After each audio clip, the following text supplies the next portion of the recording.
what a good evening it is, Jen. This is episode 21. There's some 21-year-old out there right now that's going to be listening to this episode and be like, oh, wow, I'm 21. Yeah. This must be a really synchronistic, very special episode for that person. You know who's not 21 today? I don't know. Who could it possibly be? Oh, yes, this is my 21st adventure around the sun. Actually, it isn't. I'm the big 36. And somebody asked me today, what is it like being 36? And I was like, it feels like 30, but plus 6 years. Yeah. And I think I mentioned this before about what Gary Vaynerchuk, who's, he's been an inspiration to me in terms of like entrepreneurship and things like that. He said that 30 is a new 20, 40 is a new 30. And I really feel that just based off of kind of where our collective sort of like zeitgeist is in our culture. Yeah. Oh, for sure. So I feel like that's where we're at. So thank you everybody for joining us. I'm Eric Ajna. I'm joined by my wonderful co-host, Jennifer Lynn. Yes. Hello. Once again, for you guys are watching this or actually listening to us on Apple Podcast, you want to get in on the video aspect because we actually do this live and record it on video. You can hop over to YouTube, like and subscribe and see the entire episode in its entirety. If you're more of a visual learner, yeah. Right? Hey. But if you want to continue using the platform on Apple Podcasts, you definitely can. You could also catch your podcast on Spotify, Google Play, Amazon Music, and a few other places. iHeartRadio. Mm-hmm. Yeah. So we're all there. We're all over. Yeah. Welcome, everybody. Once again, it is my birthday. It is your birthday. And what a very special day it is. And something always really interesting happens around my birthday, but something very enlightening. I always learn something about myself over that time, more so during that time than anything that I experienced before in the previous year. And I think that's just sort of like the universe's way of having me feel through certain emotions in order to prepare for the following year. Right. Does that happen to you? Yes, every year. Yeah, it's almost like this collective dark night of the soul, but for birthdays. It's like the universe is like, you got to sort through this out. You got to sort this out right now because once you enter into 36, it's going to be an entirely different field. Yeah. And it just happens to be Mercury retrograde. So quite the days to come. Yeah. This is the first or second day of retrograde. Yeah. Just started. Yeah. Just started. So it's been great. I had a really, really amazing, actually 35th year. I learned a lot about myself during that time. Yeah. And especially, with 2020 and all of the, different things that are going on, it's been a really, really, really imperative time for self-reflection. And going inwards and really just doing a lot of self-work and a lot of introspection. Yeah. A lot of people, it's interesting because the people that come into your life and the people that stay and sometimes even the people that don't. Yeah. That's for sure. Birthdays are a time of reflection. Yeah. And sometimes, some things you want to reflect on, some things you don't. Yeah. But the things that you don't want to reflect on are the ones that you really need to work out, right? Yeah. Because if you were truly over it, it wouldn't bother you. That's true. Yeah. Yeah. And that's been one of, I think, my mantras for at least 35 is just sitting with a lot of just aspects of myself that need to be healed and aspects of myself that need to be let go and aspects of myself that just I need to accept.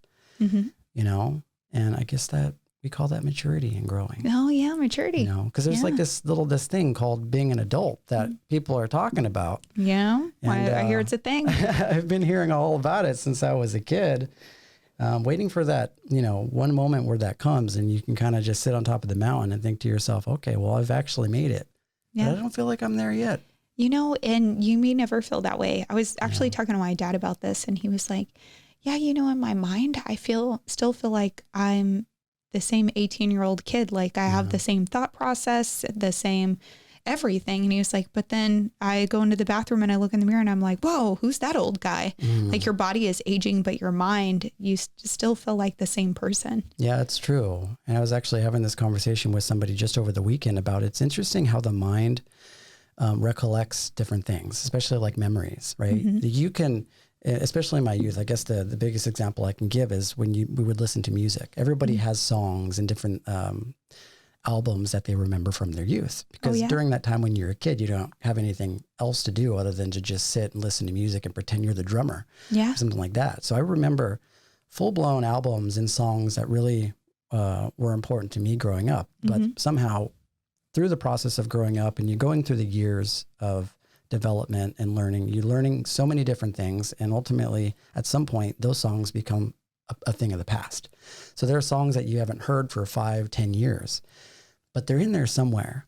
But the conversation that I had with my friend, which is, if I were to think to myself about what a certain song sounds like, I can't hear it in my mind, let alone remember the words. But the second it comes on the radio, all of a sudden your mind accesses that database that has that information stored, and you can remember the whole song, even the words. And I think that's just so crazy. That is crazy.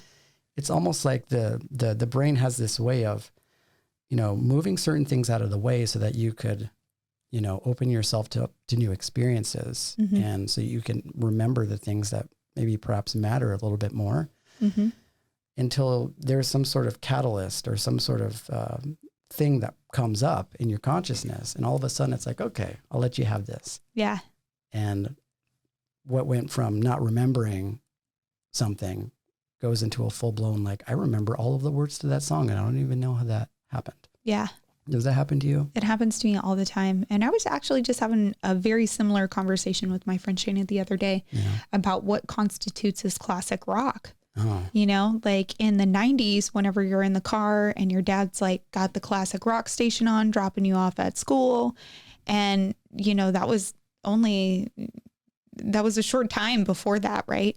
And now here we are in 2020, and the music that we were listening to in the 90s, technically by your standard, would be considered classic rock. Yeah. Like Nirvana would be classic rock, right? That's true. Which is weird. Yeah. It's weird to think that. It is weird to think that. And I think we had that, discussed that very briefly in one of our previous episodes, which is, if we're going to evolve with the times, then there has to be sort of like a push of what we would have considered like 90s alternative music into now classic rock. Right. Right. But I think that the beautiful thing about the time that me and you existed in is that there was movements, and there were really rememberable moments and experiences of those times that make it not even just about the classic rock or the alternative. Like, that was an era of time that represented a certain period of work, of growth. Humanity was in consciousness. Oh, 100%. I think of like the alternative era. Now, this is actually interesting because when I listen to old alternative rock music, like Soundgarden or Nirvana, things like that, where I'm at now in my consciousness and I hear the music, I really appreciate it still, but it's so depressing. You know what I mean? But when you're a kid, you're like, this is the best, because you're going through these motions of depression and angst and things like that. Yeah. And at the time it was that or Ace of Base. So, what do you want? Yeah. Somebody once told me that the 90s, the alternative rock era, the reason why it was depressing is because it was sort of like this, what came out of kind of the death of the 80s. Right. It was such like a heightened time where there's lots of partying, a lot of self-expression going on. And then there was a period of time where that ended, and that 90s alternative rock era was sort of like our humanity coming to terms with the fact that those times, the party's over. The party's over. We have to that become post-party adults. Depression. Yeah. Everybody knows what that is, when you have a little bit too much fun on the weekend and Sunday rolls around and you're depressed and you're like, what am I doing with my life? I have to go to work in the morning and I feel terrible. Yeah. PPD. It's a real thing. Yeah. It's like getting older and realizing that there are a lot of things that fall into our consciousness that we really have to pay attention to. It's almost like our awareness and our development coincides with a lot of the things that influence us in pop culture, but even in music. I appreciate beautiful music now and appreciate music with meaning and intention. Right. And I think that signifies... No matter what the genre, right? No matter what the genre, right? And not even music that necessarily has words anymore. And I think that signifies maybe falling in love more with the natural flow of frequency, more so than the story that people have in songs. Because to me, when you listen to a song, and this doesn't happen for everybody, and I love songs that actually have words, but a lot of people identify or over-identify with the stories that other people have in the songs that they listen to. And there's a part of me that appreciates more a song that just has music, because now I'm reflecting more on my own journey and my own story than somebody else's story. Oh, that's a nice way to put it. I find that country music, and I'm a lover of country music too. I'm from Texas. Yeah. How could I not be? But that is a common theme in country music, to have a story. Like all of the songs tell some type of story, especially in like older country. Like I say older country, not really older, but in 90s, 2000s country, every song was a story. Yeah. So it's not so much like that anymore. That's starting to be a little bit more poppy, but. Yeah. The one thing that I do respect about country music is, and I didn't really listen to a whole lot of it growing up, but a lot of the people obviously that listen to country music are like really devout country listeners. And they always tell me that it represents like a certain lifestyle that isn't, and I wouldn't say a superficial one, but they go through the motions of like real heartbreak and real aspects of life that people go through. And that's one thing that I can really respect about it. That's an interesting thought. I've never thought about that, but maybe that is why I'm drawn to it and why I like it. Yeah. Yeah. I mean, and country's not the only thing that I listen to, obviously, but yeah, wow. Because there's kind of, I think, two sides of how a writer kind of approaches music, which is you can romanticize a certain experience that happened in your life and paint a really beautiful picture, and it sounds poetic, and that's beautiful. But then there are the other writers that will just straight up give you the raw experience of life. And that means telling you about your wife leaving you or divorcing you or somebody cheated on somebody else. And although that is pretty direct, it's also very real and very raw. And from what I understand, like mariachi music and country music is like that. Yeah. Yeah. Mariachi music for sure. And I love songs and and I never got into that. But they hear it in a way that maybe I can't, but obviously other people can't. And unless you really, really start paying attention to the words, there's some really, really interesting experiences and a lot of just real intimate moments that people share in their lives through music like that. Yeah. You know? And that brings us kind of to, I think, the topic that we wanted to touch on today, Jen, which is the theme of awareness. And awareness is so broad. Whenever you sent me this and you're like, let's talk about awareness, I'm like, oh, spiritual awareness, self-awareness. What kind of awareness are we talking about? Yeah, so that's the thing. And I think that's the reason why I think it would be a good discussion to talk about, because it means so many different things to so many different people. And I think especially if we're talking about in the context of spirituality, Eastern and Western, the idea of awareness always comes up. And it's something that you automatically fall into once you start your journey down that path of enlightenment, right? And it's a beautiful journey, even getting to the place of ultimate understanding with awareness, because we tend to go through all the wrong doors first before we get there, right? Because so what awareness to me, just very simply put, the awareness that people are often familiar with is the awareness that people experience in meditation. Yeah. You know, it's like you're sitting in your lotus position, you got your eyes closed, and there's an instructor, I don't know, someone at Unplugged Meditation in LA, someone at a Kundalini yoga studio. If you've been in a yoga studio or you just have your own practice, awareness is something that you integrate with during that piece. And so automatically you use it almost in collaboration with meditation. Well, what is awareness? Awareness is something that they tell you that you need to be in order to successfully fall into the natural state of meditation, right? And it's easy, that's easy to understand, right? So from my experience, when you go into awareness, and a lot of people's journey towards it either happens through their spiritual practice, which is yoga, meditation, plant medicine. The awareness happens when you start to notice that something other than your thought is moving inside of your body, right?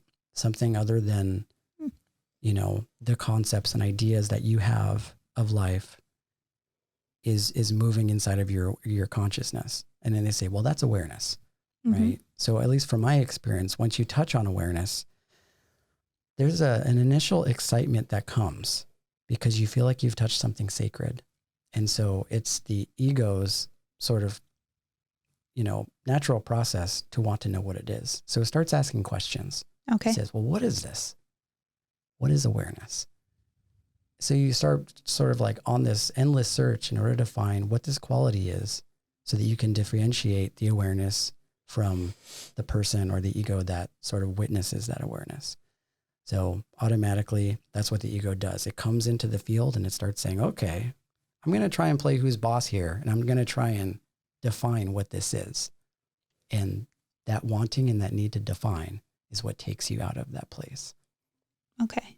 You know? So what happens when a person is not spiritually aware? Maybe say they're spiritually asleep. Mm-hmm. What does that look like? So I think when somebody says that they're asleep, it means that the physiological functions of their body, which includes the ego, is moderating a lot of their actions. Mm-hmm. And so when the body is moderating the actions, you fall into a lot of very mechanical type of behavior. And actually there's a talk that I watched by Osho a little while ago, which was really interesting. He made a differentiation between efficiency, right, and mechanical sort of thinking. Mm-hmm. So in our society, we're surrounded so much by technology, and we see that more often than not as a good thing because it creates this sense of efficiency, right? But the interesting thing about technology is it starts to take the work away from the human being. It starts to take the grace away from human beings. And as long as something is doing all of the work and being overtly efficient, we never have to really think about what we're doing, and we never have to think for ourselves. Yeah. You know? I mean, we kind of talked about this last night. I saw what was it called? The social dilemma. The social dilemma. Yeah. So I watched that last night for the first time and was totally blown away. We were texting about it last night. Yeah. For those of you that are on the outside here. But, yeah, I was totally blown away. There's so many things that I learned from that. I mean, I knew, in the back of your mind that everything that you're putting out into the data sphere is being mined. Like they're using that information and selling it. I think everybody is pretty aware of that, but I just wasn't aware to what extent and to the point where they're able to actually manipulate us in every single way. Right. And to censor the news. I mean, the whole fake news thing that just brought a whole, when you hear Trump say, it's fake news, I just assume, and this was wrong to assume, that he was saying that people were just saying things about him that weren't true. Yeah. But this brought a whole new light to fake news, that AI algorithms, whenever you're searching or clicking on clickbait for certain things, it just starts feeding you more and more of the clickbait that you're clicking on. Yeah, the same thing. You're not seeing the other side. You're only seeing one side because of the algorithm. Yeah. And that to me, I'm still not over it. I mean, I'm still had a hard time today. Jen was really upset when she messaged me, and with good reason, because I saw that documentary too. Yeah. And it kind of pulled my strings in various different ways too. But that's a perfect example of what happens when you don't think for yourself. Yes. Right. You have all these sources of technology. It doesn't even have to just be social media. It can just be a device that does something with such precision that you don't need to think a whole lot about it. Right. And I think that's where I think awareness comes into practice, because awareness is being fully aware and conscious of what it is that you are subjecting yourself to all the time. Right.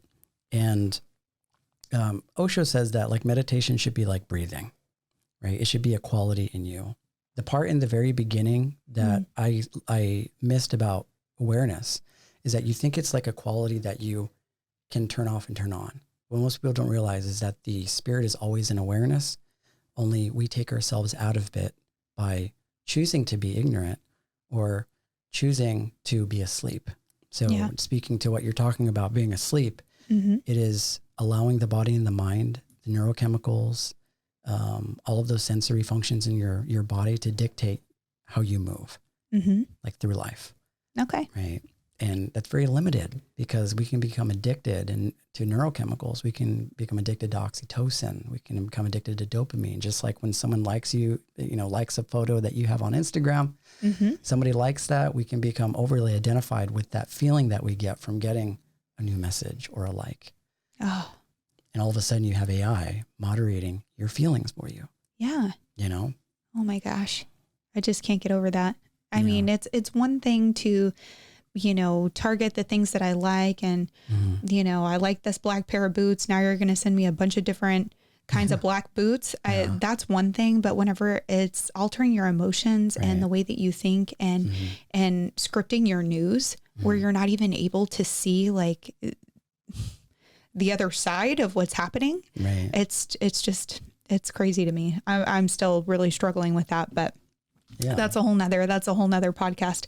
So back to being spiritually awake. So if someone is, let's go back to awareness, and what does that person who's spiritually awake, what do they look like?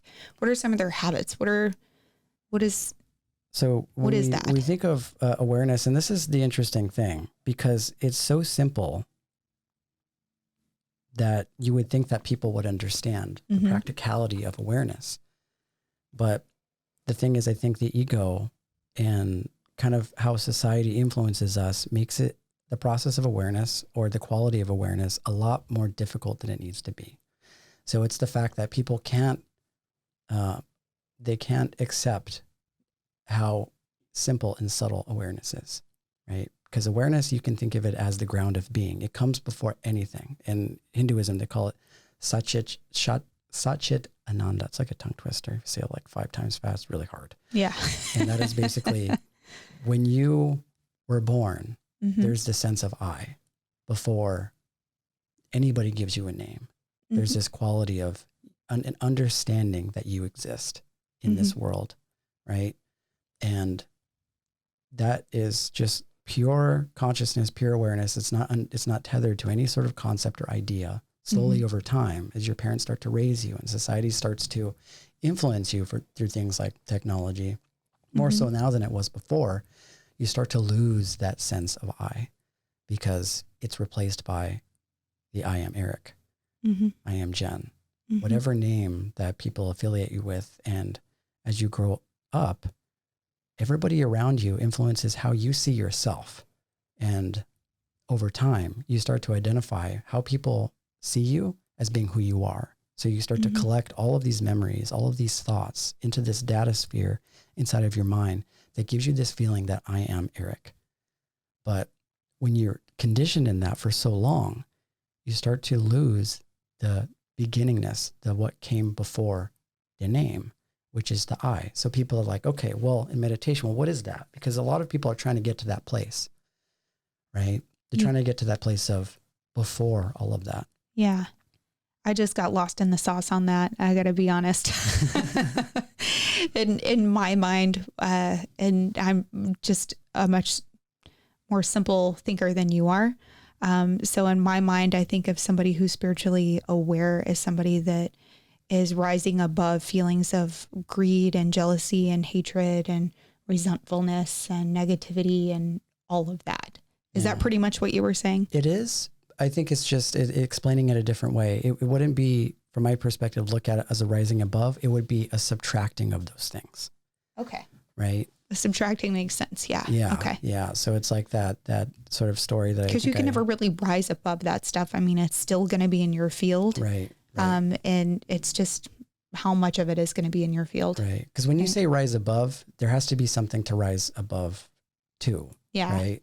And so I think the spiritual journey, as far as my perspective, is all those things you're trying to rise above don't actually exist, just as a thought.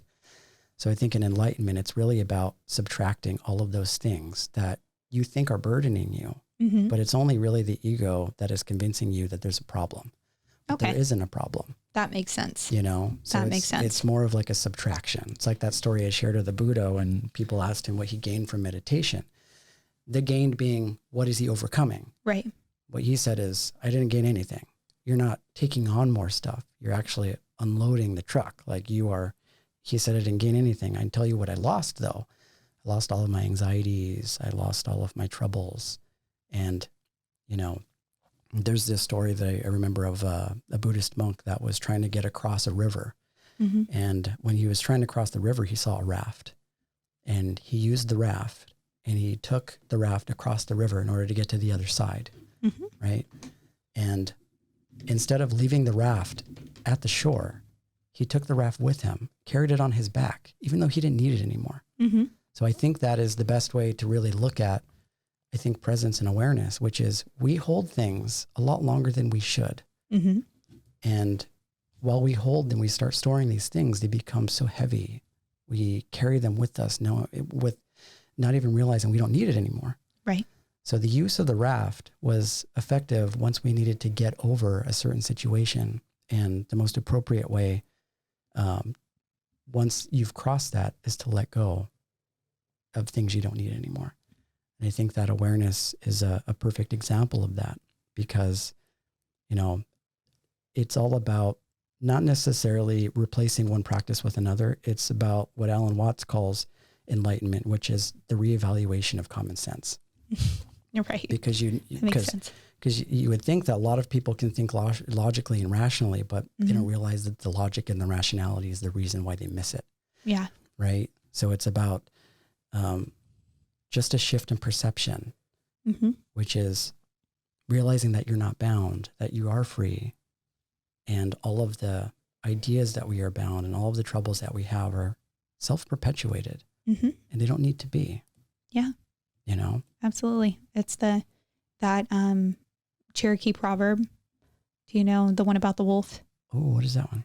Okay, so it's a grandfather and his grandson, and this Cherokee master, whatever. What are they called? A chief? I don't know. Yeah, like whatever his Yeah. So he's trying to explain to his grandson that there is a battle of two wolves inside of us. So one is evil, it's angry, it's jealous, it's greedy, it's resentful, it lies, and it has a big ego. Yeah. And the other is good. So it's joy, it's peace, it's love, it's happiness, it's hope, it's kindness, it's empathy, and truth. So the boy asked his grandfather, well, which wolf wins? And the grandfather says, the one that you feed. Oh, I love that. Oh, I know, right? Oh, that is some wisdom. Wisdom. I love that. The one that you feed. So I totally forgot about this. So we'll talk about the ancestry DNA on another podcast, but my entire family, we were supposedly Cherokee Indians, right? Yeah. And everybody thinks they're a Cherokee Indian, but my family was very, very serious about it. I mean, my aunt has her whole house like decorated with Indian stuff, you know, dream catchers and the feathers and the Indian plates and all that thing. The peace pipes. She wears moccasins. She has long black hair. She keeps braided. Outside. Pretty much. Yeah. You know, and everybody in our family was really proud of this like Cherokee heritage. Yeah. So I did this ancestry DNA and found out that we are 0% Indian. Oh, really? Like 0%. Yeah. And she doesn't know.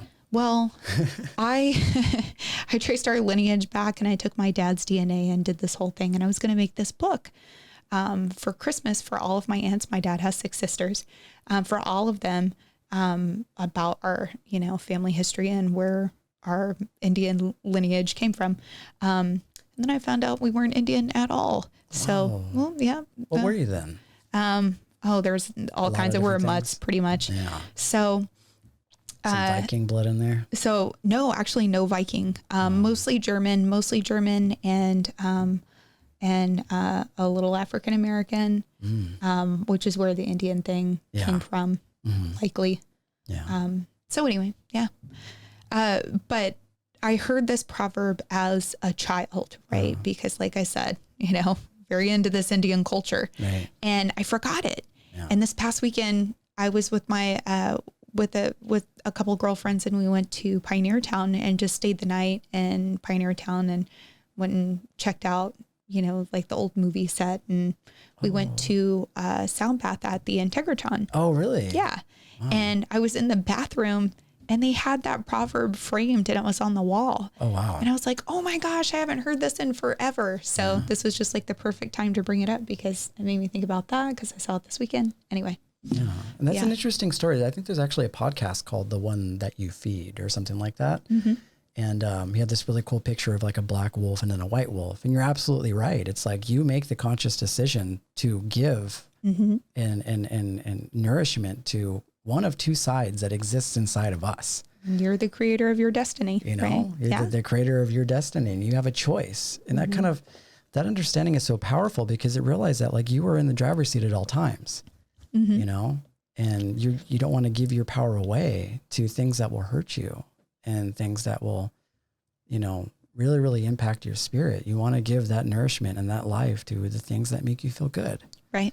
And that's an easier said than done thing, because I think we're in a world that doesn't always cater to the goodness inside of you. No. And we live in a world that, it seems to be a scarcity, and, all of the wolves that, are the good ones. You have to dig deep. I mean, you really have to dig deep these days, especially during COVID. Like, it's been really, really hard. There's so many people suffering from depression, and things are just, I feel like just getting worse and worse and compounding. And the anxieties, everything is at a 10. Yeah. And before it was at like a 3, and now everything is at a 10. Yeah, absolutely at a 10. What was that you were telling me about from the social dilemma? You gave like a statistic on the number of kids that have depression or something like that. Oh my gosh, yes. So I don't remember the statistic exactly now. I wrote it to you last night, but it's already left my mind. But it was teens and preteens, and preteens are, under the age of 13, right? Mm-hmm. And the rates of suicide went from like almost nothing to like increased 180% in preteens. That's crazy. That is insane to me. Yeah. But I see it, and I see that happening because they're on their phones 24/7. Right. And when you're that age, all you want to do is be grown. Right. You just want to be older. You want to be hotter. You want to attract boys and whatever. That's true. And just the feedback that you're getting online is really negative. Yeah. And that's a hard time to be alive anyway. It is. I mean, junior high school was like the worst time of my whole life. Really? Thank God I never have to do that again. And I think you're absolutely right. And I think that's the reason why a lot of, as sort of like a natural push of evolution, a lot of children are bypassing they're falling into puberty a lot faster than they were before. Yes. Right. And they're also bypassing a lot of the things that me and you would consider innocence, right? Yeah. Which is the cartoons. And I mean, that's not a requirement, but you can see how quickly these adolescents are moving from, being a child to being a full-blown adult, just in the way that they dress and the things that they are subject to. And I think the informational age of technology that we're in gives them access to a lot of things that me and you didn't have growing up, which are very adult themes. And and our parents really shielded us from that too. Right. So I mean, you want to preserve the innocence and keep the young. Right. And it's hard to say. You have plenty of time to be an adult. That's true. It's hard to say what's good or bad, because I can see the pluses and the minuses of both of those things. But one thing I remember from the documentary was that that camera sort of shot of the girl that had a picture of herself, and she posted it. And, people were telling her that she looked ugly, or they were making fun of very specific aspects of her face. Mm-hmm. So what she did instead was she took that same picture and she photoshopped the shit out of that photo, right? Yeah. And made it to where she didn't even look the same. Right. And then obviously I think that changes the perspective of how other people see her, but at the same time, it changes the perspective of how she sees herself. Yeah. Now all of a sudden she's identifying with this avatar of herself that doesn't even exist. And that there was another thing in this documentary that totally blew me away, is that people were bringing in pictures of Snapchat filters of what they look like in their filters to their plastic surgeon and saying, I want to look like I look in this filter. Wow. Are you fucking kidding me? That's insane. That's a cartoon. Yeah. Like, that's not real life. Yeah. Oh my gosh. Yeah. So part of, I think what Alan Watts was saying is just the enlightenment being as simple as just a reevaluation of how you think, because most people aren't thinking. Mm-hmm. Because if you were thinking, which is operating from awareness perceiving the way that the ego works, largely superficially, then it will catch itself in these type of crazy situations. And it makes me think of, I was thinking about this today about animals. You can think of Sancho, I could think of Binks, right? And we learn a lot from these animals, and there's a reason why we have them in our lives. Whether or not we know it or not, they add a certain quality into our lives that tends to remind us of something that we tend to forget, which is that animals, they're not sentient in the way that we are, right? Mm-hmm. They, depending on what type of animal it is, we can call it operating from instinct, but nonetheless, they operate with a sense of presence and grace, and they do what they do effortlessly without having to think too much about it. Right. Right. And when I look at my cat Binks, it's a constant reminder of what, grace and being present really looks like, because she's not thinking about all the things that I think about. Mm-hmm. And it's not to say that we should be more, autonomous or, like animals, but they can teach us a lot, especially mm-hmm. because we have the ability to understand their behavior because we have sentience, Mm-hmm. right? It can teach us a lot about a certain quality that we have inside that is also a part of nature, that is also a part of God, which is the art and practice of grace and awareness. Yeah. And so in the Tao, they call awareness as being, I think we talked about it when we were talking about you smelling the toast, which is, being in the flow state. Mm-hmm. The flow state being operating from the ultimate state of awareness, which is not thinking too much about what it is that you're doing, Mm-hmm. but just being present because you know inside that you do know what you're doing. Right. And how to integrate with that so that we aren't becoming mechanical, that we are becoming more fluid in our behavior. So what are some of the ways that somebody can increase their spiritual awareness outside of meditation? What else?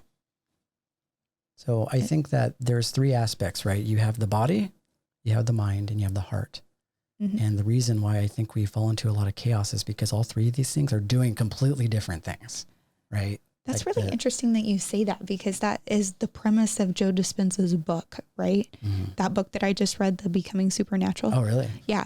And he talks about heart coherence and Mm-hmm. how you have to get your emotions, your mind, and your heart on the same rhythm. Exactly. And there's meditations that he does that are called heart coherence meditations that help, help align everything. But there was something else that, and we didn't talk about this off air, but I did want to bring this up, is in this book, there is this Australian couple and they have a company called Mind Movie. Have you ever heard of Mind Movie? What is that? This is so cool. Mm-hmm. So you attach your favorite song, a song that you would never get tired of, mm-hmm. and then photos of yourself or things that you want to strive for, kind of like a vision board type situation. And then you can add text to it as well. Uh-huh. So they recommend that you watch your own mind movie every single day. And that helps put your like level of manifestation from a 1 to a 10, because everything is in coherence. It's connected to emotion, that's connected to your mind, that's connected to your heart. Mm-hmm. So, anyway, I thought that was really cool. So I actually did a mind movie because you did? Because of that book. Yeah. I was like, I'm going to do a mind movie. This is cool. What you got in your mind movie? So, and I've been watching it every day. Ooh, there's a lot of things. There's a lot of things in the mind movie. I'm sure it always changes. So, and the podcast is in the mind movie. Oh yeah? So yeah. Oh, that's good. Podcast is in the mind movie. And then of course, like my marriage was number 1, Right. the first picture that came up on my mind movie, but it's pretty cool. It's pretty cool because like we were talking about earlier, music is so nostalgic and it takes you to a certain place, right? And elicits a certain type of emotion.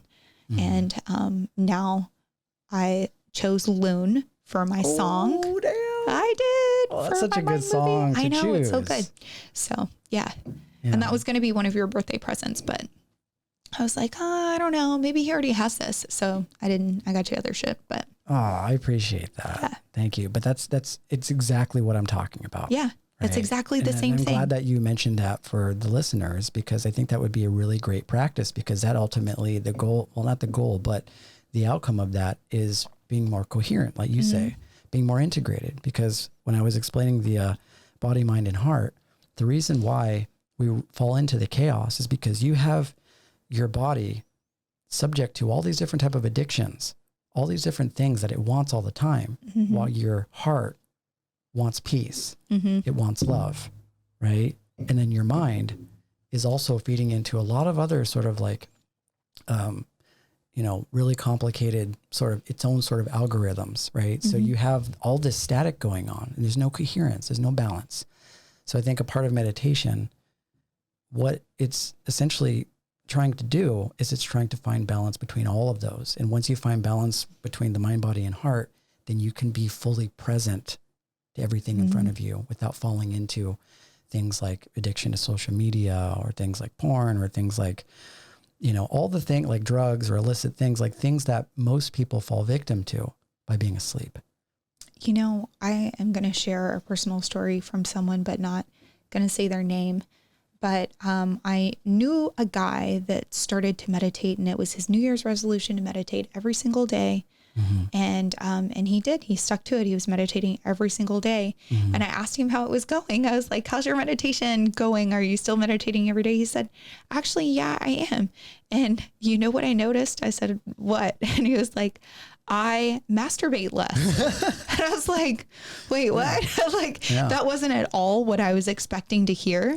Right. But that whole releasing, I mean, when people are addicted and have sex addictions or drug addictions or alcohol addictions or what have you, or even addictions to social media or their partner or whatever, meditation does do something pretty magical to help kind of break down those addictions, where you feel less inclined and less interested in those negative behavior patterns. Right. And I don't know what or why or how that happens, but I thought that was really interesting, and it made me laugh because I think that there's a lot of people that really struggle with that. And that's true. And the one thing that comes up for me when it comes to that is a lot of those behaviors are unconscious behaviors. And a lot of those behaviors are behaviors that happen when you're asleep. So if we define asleep as being kind of asleep at the wheel of your life, your life, of your spirit, of your awareness, then you allow the stronger forces in that experience to overcome you, which is that that addiction to social media, that addiction to masturbation. Those are all things that are moderated by an ego that is unchecked, right? Right. Because as long as you're feeding information to your ego and it experiences it as a neurochemical like dopamine, because that's what happens when you engage in something like intercourse or masturbation, is that you're getting this rush, you're getting this hit. Almost like a drug of something, right? Could be man or woman, orgasm. There isn't one person that doesn't like that hasn't enjoyed that, right? And once your body feels that, it can become, it's a good thing if it's done with intention, but if you're somebody that is addicted to anything, all of a sudden your body is moderating your spirit. And that's when the danger comes, because you should never want to over-identify your happiness with something else outside of you. Right. You know what I mean? Yeah. And that's the reason why I think addictions, and we could talk about like drugs for a second, is that the reason why addictions are really dangerous and hard for other people is because when you allow meditation to moderate your body and all of your neurochemicals in a balanced way, then you can flow through life in a really harmonious way. But once you outsource your happiness to something outside of yourself, like drugs or toxic relationships, anything that sparks those reward centers in your brain, you automatically become reliant on it after a certain period of time. I think they said it only takes 30 to 60 days to develop an addiction to anything, right? And then once that happens, all of a sudden your brain is identifying that drug as a part of the brain. Right. And now, in order for it to moderate, it needs to have this, because what will happen is once you start, getting into, say it's like meth or whatever, your brain will start down regulating the neurotransmitters that it typically gives you. And it'll say, oh, Mark, I'm getting this somewhere else. It's never going to do more work than it needs to do. Right. So the drugs are going to do it for you. That's right. Why people experience the withdrawal, right? Oh man. Yeah. It's very sad. Yeah. It's very sad.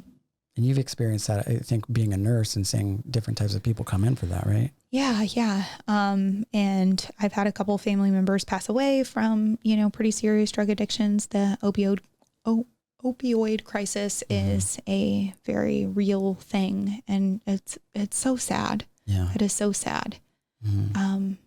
I have a lot to say on that topic, but we'll come back to that, because it's so personal, right? Like, anytime you know someone that has an addiction problem, or even somebody that is really depressed, it's so hard because there's nothing that you can do to help them. That person has to want to help themselves. Absolutely. And that's the worst part. And that's, as a caregiver, as a friend, as a lover, as anything, as a family member, you just feel so helpless because they are just under this different control, and you can't reach them. Right. And that's, it's tough. Yeah. And I relate to that because my father was also like a drug addict, and I spent a large part of my childhood caring for that person. Yeah. Right. And maybe, there'd be definitely something to venture into. But what comes up for me when you were sharing that no matter what type of information you can give to this person, they're not going to hear it. Mm-mm. And I think that's the reason why the spiritual journey is so personal, that when people go to India and they sit at the feet of a master and they ask this guru really personal questions, he, in not like a, like a mean way, he'll try and explain to them that it doesn't matter what he says, because even if you gave somebody the most profound wisdom of the sages, you're not going to hear it if it's not within your experience. Right. Right. And that's the one thing that I came to an understanding really early in my practice, is that once I've touched sort of like the realm of awakening in myself, there's this excitement that you want to share with somebody else. Mm-hmm. There's this need that you feel to want to help other people, and you can do that, but you do that by exuberating and being an example of what that means, but not by trying to instill that sort of idea into somebody else. Because you'll notice that, and somebody once told me, the great thing about advice is that everybody gives it, but nobody takes it.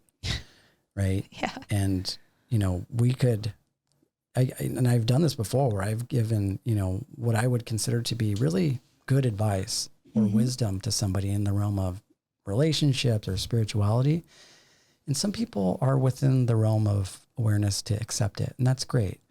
But then there are some people that it doesn't matter how profound the message is, if they haven't done the work in order to understand it, it's not gonna stick. Yeah. And if they're not ready to hear it, I mean, we talked about this exact same thing with you and I, right? And I was giving you advice about a relationship, and you just weren't hearing the words that were coming out of my mouth. And at some point you just have to stop. And as a friend, you have to step back and realize that that's that other person's journey, and only they will know when they've had enough. Right. And you cannot tell someone that. Yeah. I can't tell you when you've had enough. That's true. Only you know. That's true. Yeah. And we can beat ourselves over the head 1,000,000 times. Yeah. And that is, and that's just a part of my work too. Jenn is one of my best friends, and I share a lot of, my feelings and emotions with her. And, as much as I have my practice and as much as I move through that, there are still aspects of me that I would consider shadow that I need to work through. Everybody has that. No one is perfect. And if you're listening to the show, please know that we are not perfect. We don't have perfect families. We didn't come from, the mom and dad married forever, super happy. Like the lotus blossoming from the lake. Yeah. Yeah. No, that's not real life, know? Yeah. So it makes me think of like Carl Jung, right? Because Carl Jung, he was a psychologist, and he kind of worked, sort of like in balance with Sigmund Freud, who had a very, I would consider, an antiquated way of looking at psychology. But Carl Jung believed in archetypes. He believed in a collective consciousness, right? We are all influenced by our environment. And the one archetype that Carl Jung has is the wounded warrior, right? And I identify with that so much, because there are two doors that people enter into when it comes to spirituality. They can come through some profound experience of awakening through plant medicine or meditation, or they can come from the depths of the shadows through really traumatic experiences. And I feel like for me, being completely open and vulnerable, I've gone through some shit, some really, really deep shadow work in my life from other people, but also just from making lots of mistakes. Yeah. In the realm of relationships, in the realm of how I've treated other people and how other people have treated me. Right. And moving through that has been my practice, and overcoming that and trying to find balance as a Libra, especially has been, I think that's my life's work. Yeah. And so many people have their mask that they put on, right? Like their persona, or I kind of equate it to hats. Like I have my work hat, I have my wife hat, I have my friend hat, I have my podcast hat, wear a lot of hats. Got all these hats, right? But there's a Jungian theory about that too, about the mask that people wear to fit like a certain social matrix. Right. So you want other people to perceive you as this thing, but that persona is developed by the ego. That's not really who you are. Right. It's just who you think people want to see. Right. Yeah. And it's really cool that you said that. And I think we talked about this, I think through text a little while back, and I was reading up about what persona actually means. Mm-hmm. That word they used to use back in Shakespearean times when it came to people playing roles on stage. Yeah. Right. A persona is essentially a mask. Yeah. Right? It's a mask that we wear on top of who we really are. Mm-hmm. And I think that's the perfect way for me to describe the difference between awareness and ego. Mm-hmm. Because awareness is just unconditional love. Mm-hmm. And I think the personality is something that is built by not even just yourself, but by your environment, of how others perceive you, how people think of you. And we build that. Yeah. You know? I think a really great example of that, and something we can both relate to, is being a teenager and being a goth kid. Oh my God. And only wearing black and hanging out with other goth kids, and the jocks are stupid. And yeah, that's right. The Chads. Yeah, all the Chads. Gotta watch out for that Chad. Yeah. And all that was just an exceptional example of an underdeveloped ego. That's true. So just walking around with our goth mask on. Yeah. Which also looked like a mask, that heavy black eyeliner. And it's true. That old Victorian style mask. Yeah. Yeah. And fortunate. All pale and shit. All pale and shit. Exactly. You got that like ivory. I used to wear the ivory powder. You know what I mean? Oh, yeah. I did a pretty good job at making myself look like I wasn't alive. You know what I mean?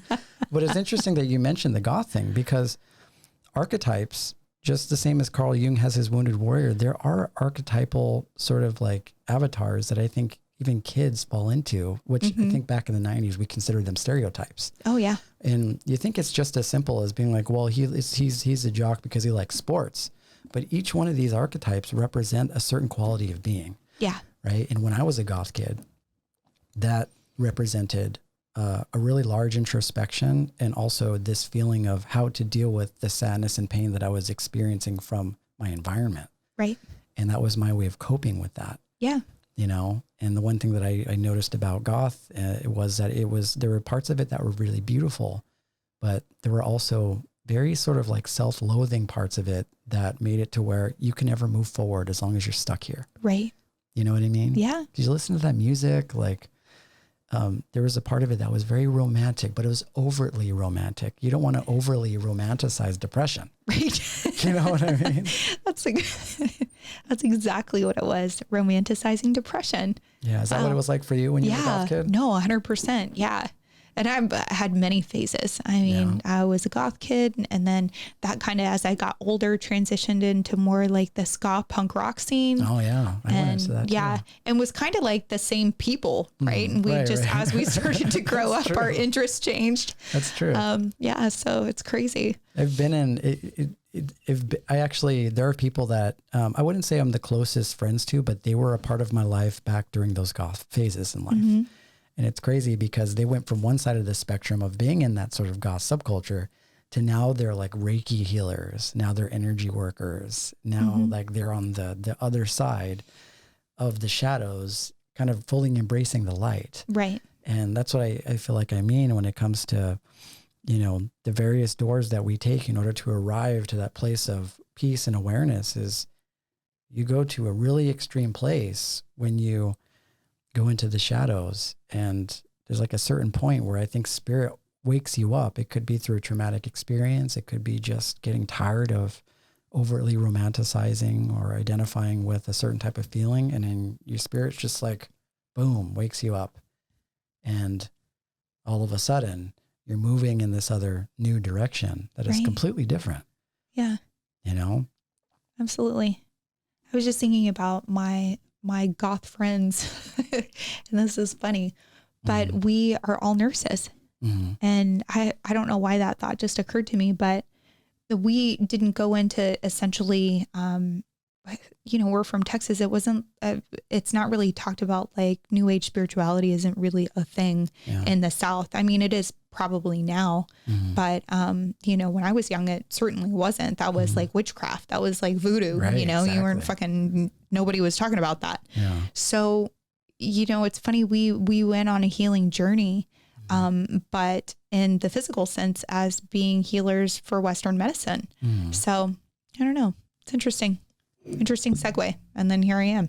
Yeah. So that's interesting. Yeah. So when you started moving, like from, your goth phases into like ska and things like that, I actually moved in the same direction. Yeah.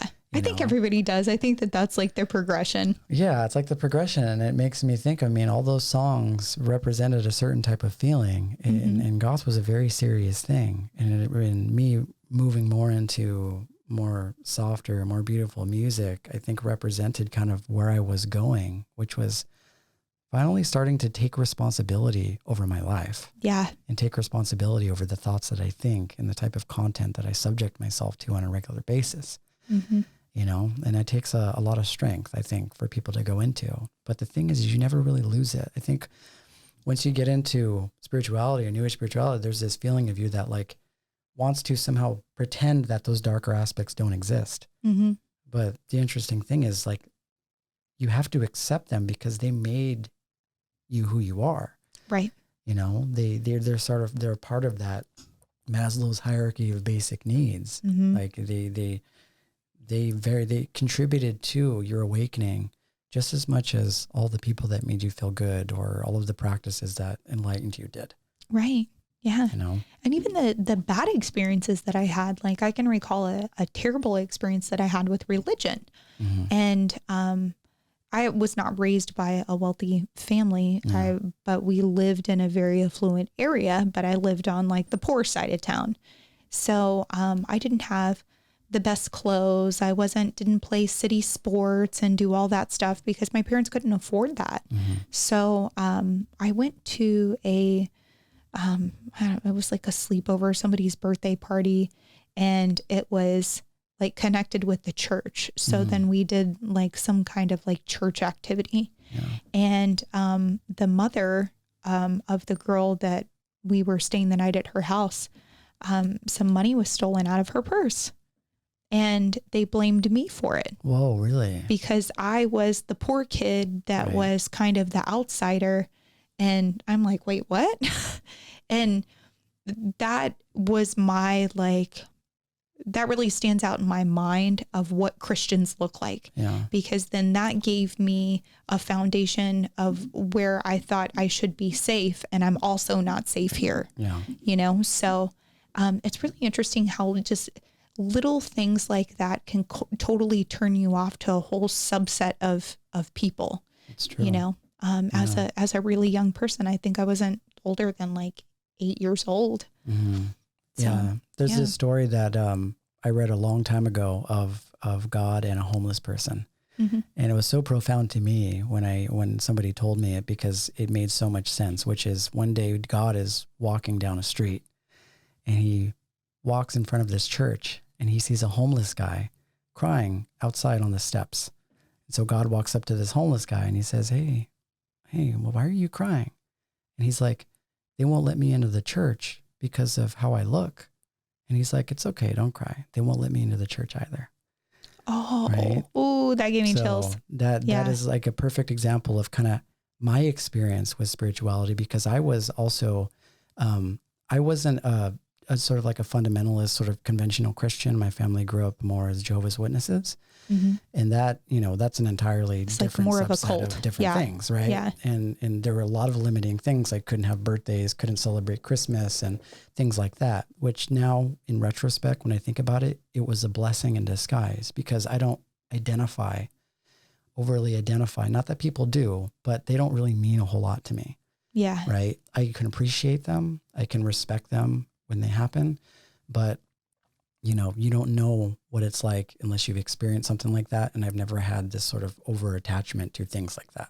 You're not having a birthday month is what you're saying? Oh, no, I'm definitely having a birthday month, but I think it made it much easier for me growing up. Yeah. Because I can worry about other things. I didn't have to think about, all the things that I wanted for my birthday or things like that. Yeah. Or Christmas I was too busy thinking of like, why the fuck is this happening?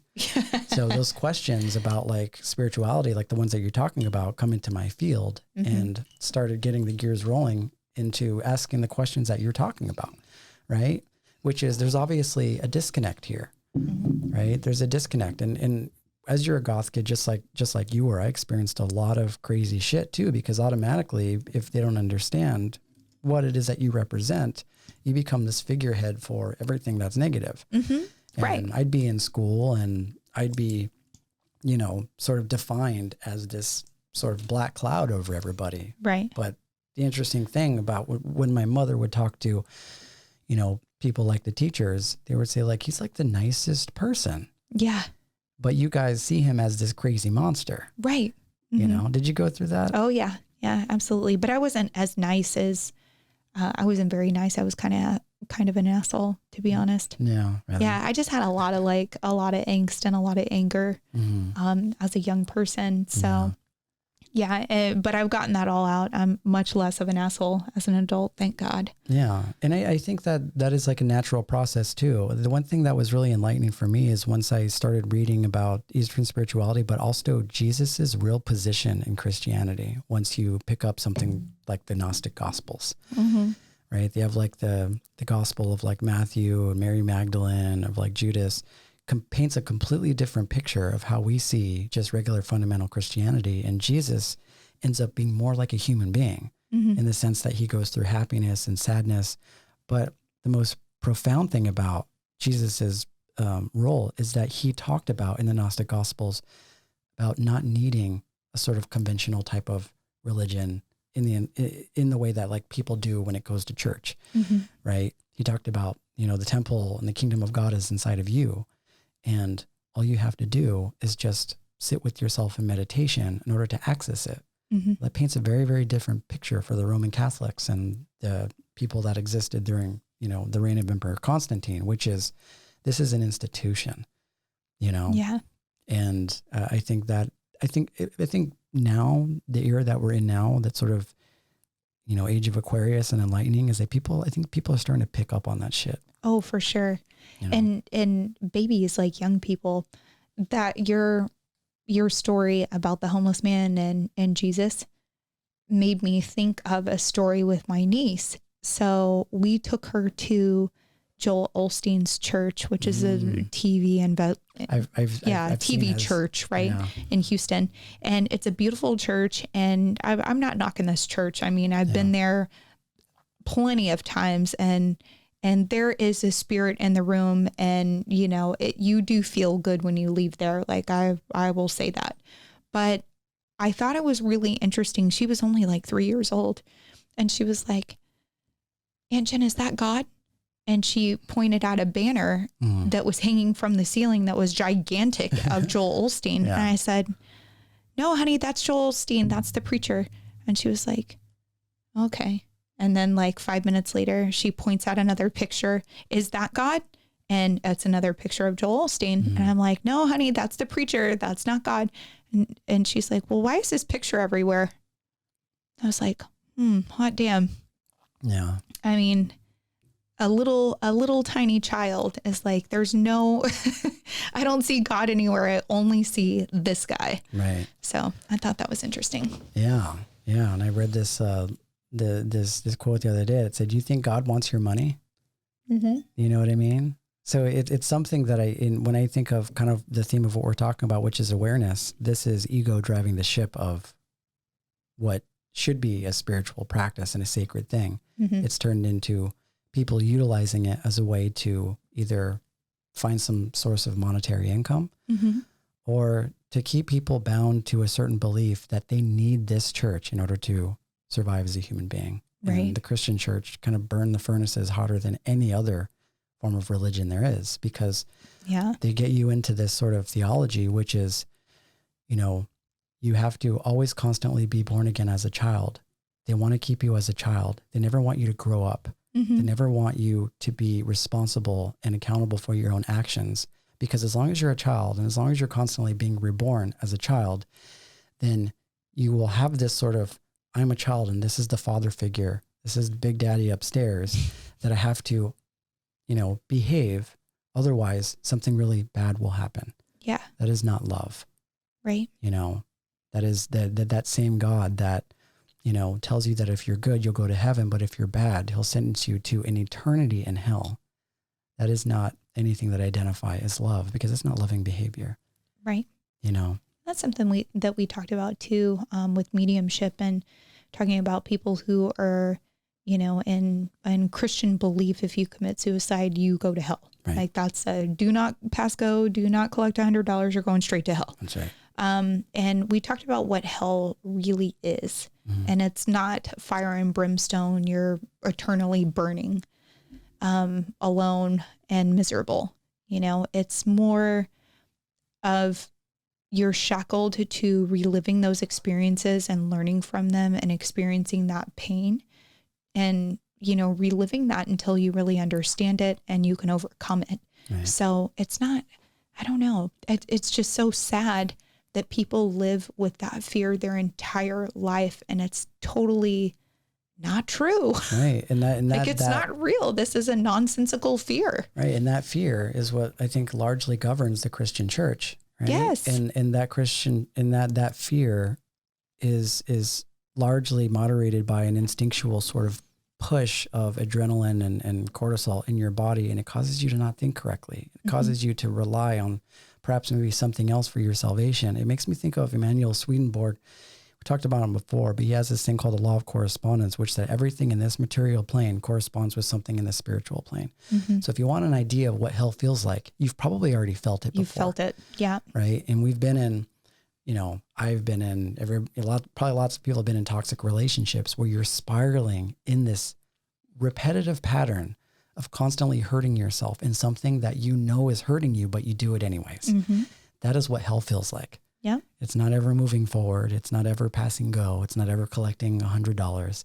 You are perpetually stuck in this position where your energy is not being elevated, right? So that's what hell feels like. But at some point, I feel like the spirit wakes up and it realizes that it's choosing to be here, right? Mm-hmm. And once you realize there's a choice, you find your way out back into heaven again. And I think that's what the understanding of heaven is realizing that you are free, that you are love, that you are compassion, that you are eternal, and that nothing can damn you except for your own beliefs that you're damned, you know? So if people, you know, and I think we've also experienced heaven too. Right. Yeah. And I just want to make it clear that we are not talking shit or saying that Christianity is wrong or bad or that Jesus isn't real. We're definitely not saying that. That's right. Not what we're saying. Jesus was a badass. Jesus was a badass. Definitely an ascended master. Right. Definitely believe in Jesus. Right. That's not what we're saying. So I don't want to get any emails about this later. That's true. Yeah. Jesus, the cool thing about once you really get into the life of Jesus is he makes him more relatable because you realize that he's a human being just like me and you. Yeah. And he becomes a pal, you know, like the fact that, you know, after the resurrection, we can have a whole other podcast about this, but he didn't actually die. He fled off to India, sat at the feet of those masters, learned about meditation, and lived and died in Kashmir, you know, and that to me is a lot more relatable and reachable story than some omnipotent sort of ephemeral character that isn't like me at all, you know? So right. I think you're right. I think Jesus, and, you know, I read he also had a girlfriend, well, Mary Magdalene. Oh. You know, and there's even stories that he had children, you know, and if you go deeper in those stories, Mary Magdalene was one of his closest disciples, but he learned a lot about his teaching through Mary Magdalene, which paints a very different picture because it makes you realize that, like, women, you know, Mary Magdalene was just as sacred as Jesus. And if we're comparing that to, you know, modern, you know, institutionalized Christianity, they, you know, have been oppressing women for a long time, and it's not right. And I think that we're reaching an age right now where people are starting to seek the truth. I mean, Indigenous Peoples Day just happened. Yeah. It was yesterday or the day before yesterday? Yeah. And people shitting all over Christopher Columbus with good reason. Yeah. You know? Oh man. And that's a crazy thing because I grew up, you know, Thanksgiving, you're celebrating what in your mind appears to be this collaboration between the settlers and the Indians, but as you get older, you realize that it was just genocide. ransacked the shit out of these people. Yeah. You know, and just now in our generation, we're starting to realize that. Mm-hmm. And it makes you realize also too that, you know, our society is still evolving as a collective in the same way that a child evolves into an adult. And I feel like we're getting close, you know. I saw a funny meme on Indigenous Peoples Day, and it said, school taught us the name of the boats that Christopher Columbus came on. Everybody remembers the Nina, the Pinta, and the Santa Maria, but nobody knows anything about the tribes or where they were located or migrated from of the land that they stole, right? And it's so true, and it's very sad. Yeah. I saw this other meme too that says, like, throw all the Christopher Columbus statues into the water and make that dizzy bitch think he discovered the new world. That's funny. So moral of the story, I think, is just practicing awareness is just about being present and being completely integrated with your body, mind, and your spirit.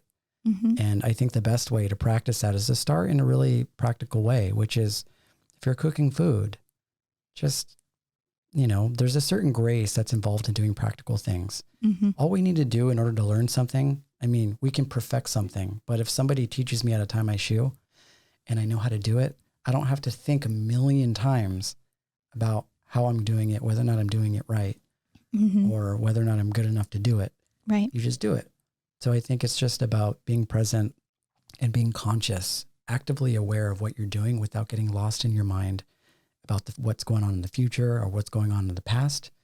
Just being present. For sure. That's a Ryan Hebe teaching, right? Like that's what he does with his students. And he's talking about a cup of coffee and how you just hold it and you feel the warmth and you smell the aroma and you taste it and you taste all the different flavors in the coffee and just really be present with that coffee. Exactly. Right. With something tangible that's just really simple and enjoying the simple things in life. Yeah. Yeah. And I think that's like a big thing that comes up for people that choose to either be vegetarian, at least from my experience, is that people become so used to this sort of manufactured, product of meat that they lose touch with the animal, right? Mm-hmm. They don't go through the process of actually taking the animal's life, knowing what it feels like to take the life of an animal, giving thanks to the animal, and knowing that it's giving them a certain type of nourishment. We just think of it as like, it's in the store, it's packaged. We can just systematically roll through this shit as fast as we can. That is unconscious behavior. Right. Because awareness sees not just the meat, it sees the entire life of the animal, right? When it sees a wooden table, it doesn't see the wooden table, it sees the tree that the table comes from. Right. You know, like you are being completely present to the reality, not the matrix version, which is the definitions of things, but the actual journey that every single element in nature comes from. You know, you don't see just the gold ring, you see all of the elements that came from in nature, you know? Yeah, 100%. Yeah. That makes me think of, and I'm going to go off on 2 tangents. This is, oh, please. The first tangent is, you know, my parents live in BFE fucking nowhere, Texas, first of all.